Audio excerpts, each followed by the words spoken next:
You check your bank balance on a Tuesday morning. Last month it was steady. This month it's dropped by nearly $1,000, and you can't quite point to where it all went. No big purchase, no sudden disaster. Just the usual rhythm of life. A few online orders, an extra night out, the credit card bill that somehow grew overnight. And that is exactly how most people lose money. Not in one dramatic crash, but in 1,000 small, quiet decisions that feel harmless at the time. Across the USA, UK and Europe in 2026, the cost of living remains stubbornly high, even as inflation has cooled from its peaks. Housing, groceries, energy and healthcare continue to press on household budgets. Wages for many have not kept pace in real terms. Yet the speed at which money disappears often surprises people who consider themselves careful. They are not reckless. They simply underestimate how fast ordinary habits compound in the wrong direction. This is not a story about lazy spending or moral failure. It is about the mechanics that quietly drain accounts. Mechanisms built into modern life, credit systems, psychology, and the economy itself. Let's walk through the main ways money vanishes quickly, why it happens so easily, and what the numbers actually show in 2026. Start with the most expensive leak: high-interest debt, especially credit cards.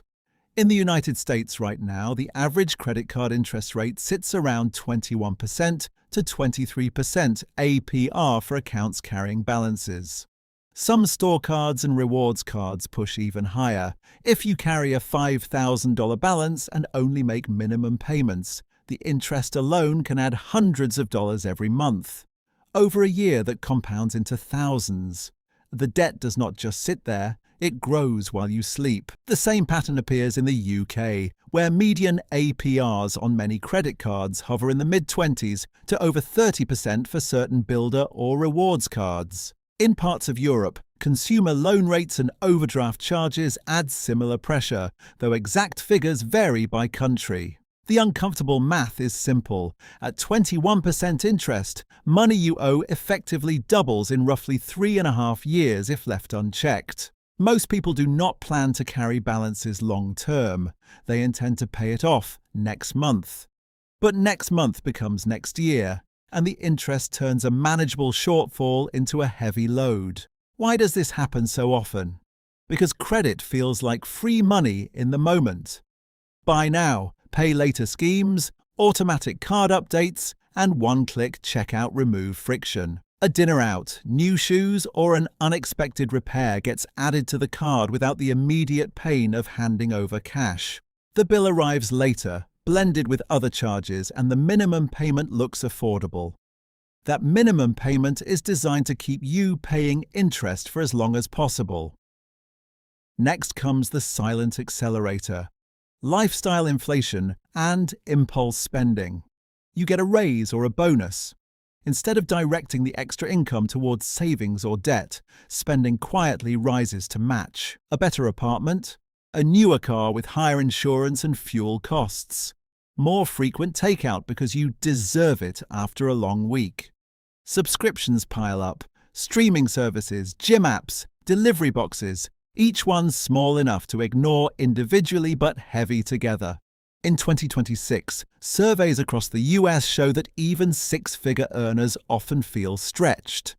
Many report using credit cards for everyday essentials like groceries or rent when cash flow tightens.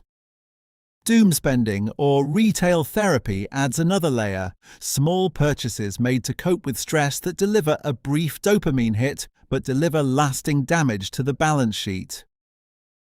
The irony is sharp. The things meant to make life feel better end up making financial life heavier. Data from recent years reveals how common this is. A significant portion of Americans say they struggle to make ends meet each month.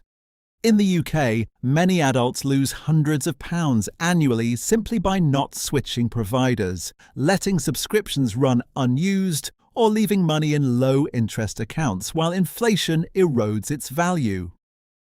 Europeans often keep large sums in cash savings that lose purchasing power rather than investing, missing growth that could offset rising costs. The third major drain is the absence of a buffer, no real emergency fund. Recent surveys in the US show that roughly 1/3 of adults say they could not cover a $400 unexpected expense with cash or its equivalent without borrowing or selling something. The median emergency savings sits around $500 for many. In the UK, similar patterns appear, with millions reporting low financial resilience and stress around bills. When a car repair, medical deductible, or sudden job disruption hits, people turn to credit cards or loans. That turns a one-time cost into ongoing interest payments. Without savings, every surprise becomes expensive. You pay premium prices for quick fixes. You accept unfavorable loan terms because you need the money now. The cycle feeds itself. The debt from one emergency makes the next emergency harder to handle because more of your income now goes to interest and minimum payments. Poor budgeting and tracking make all of these problems worse. Many people have only a vague sense of where their money goes each month. Fixed costs like rent or mortgage, utilities, and transport eat a large share.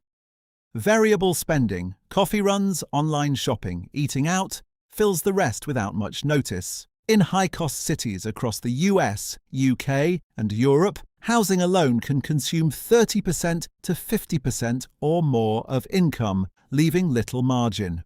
When inflation pushes grocery and energy bills higher, the margin disappears faster than expected. Bad investing decisions accelerate losses for those who try to grow money. Chasing hot tips, putting large sums into volatile assets without understanding risk, or panic selling during market dips turns potential growth into realized losses. Borrowing to invest, margin trading, or high-risk loans can wipe out capital quickly when markets move the wrong way. Even seemingly safe choices like keeping everything in cash during periods when inflation runs above savings rates quietly erode purchasing power over time. In 2026, with inflation forecasts varying by region, around 2.7% to 3.2% in the US and lower in parts of Europe, cash that earns little or nothing loses ground. Many Europeans still favour bank deposits over broader investments, forgoing the long-term growth that stock and bond portfolios have historically delivered. These factors rarely operate in isolation. They connect and reinforce one another. Impulse spending leads to credit card balances. Balances lead to high interest payments that reduce disposable income. Reduced income makes it harder to build savings. No savings turns small emergencies into new debt. The cycle spins faster under pressure from rising living costs, stagnant real wages for many, and the constant pull of advertising and social comparison. Consider a typical example. A professional in a major US or UK city earns a decent salary, but carries $8,000 in credit card debt at 22% interest. Monthly minimum payments consume several $100s, much of which is interest. Lifestyle spending creeps upward with takeout and subscriptions. When the car needs $1,200 in repairs, there is no cash buffer, so another card or loan is used. 6 months later, the total debt has grown, stress has increased, and the original salary feels smaller than before. The same story plays out with slight variations across income levels. Even higher earners fall into lifestyle creep, upgrading homes, cars, and vacations until the new normal consumes the extra income and more. Student loans, buy now, pay later plans, and committees or informal borrowing in some communities add layers in certain regions. The broader system plays a role too. Easy credit is profitable for lenders. Marketing is engineered to create desire and urgency. Social media showcases curated lifestyles that push comparison spending. Economic pressures, housing shortages in many cities, healthcare costs in the US, energy volatility in Europe, shrink the margin for error. Yet the speed of loss often comes down to personal mechanics that feel invisible day to day. Small repeated choices compound just as powerfully in reverse as they do when building wealth. A daily $8 coffee and snack habit adds up to nearly $3,000 a year. Unused subscriptions costing $20 to $30 monthly quietly drain hundreds annually. Late fees, overdraft charges, and higher insurance premiums from missed payments add more friction. The hidden cost that rarely gets discussed is opportunity. Every dollar spent on interest or unnecessary purchases is a dollar that cannot compound in a retirement account. Every month spent reacting to financial pressure is a month not spent building options for the future. Time lost in the survival zone is hard to recover. In 2026, the environment makes these mistakes more expensive. Cost of living pressures remain real. Job markets show pockets of uncertainty. Public systems face strains from demographics and budgets. Those without buffers feel the impact faster and harder. So what separates those who lose money slowly or not at all?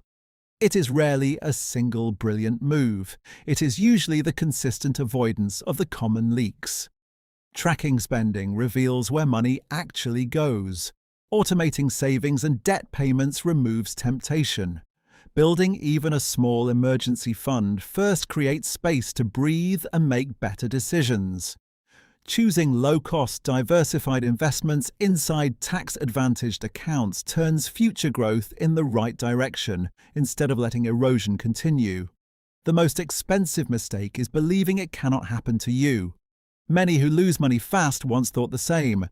They were not foolish. They simply let the default settings of modern life, easy credit, frictionless spending, delayed consequences, run the numbers instead of choosing deliberately. The question that lingers is quiet but sharp.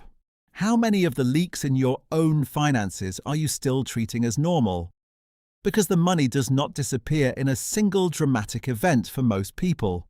It slips away month after month until one day the balance reveals how far the tide has gone out and how much harder it will be to bring it back in.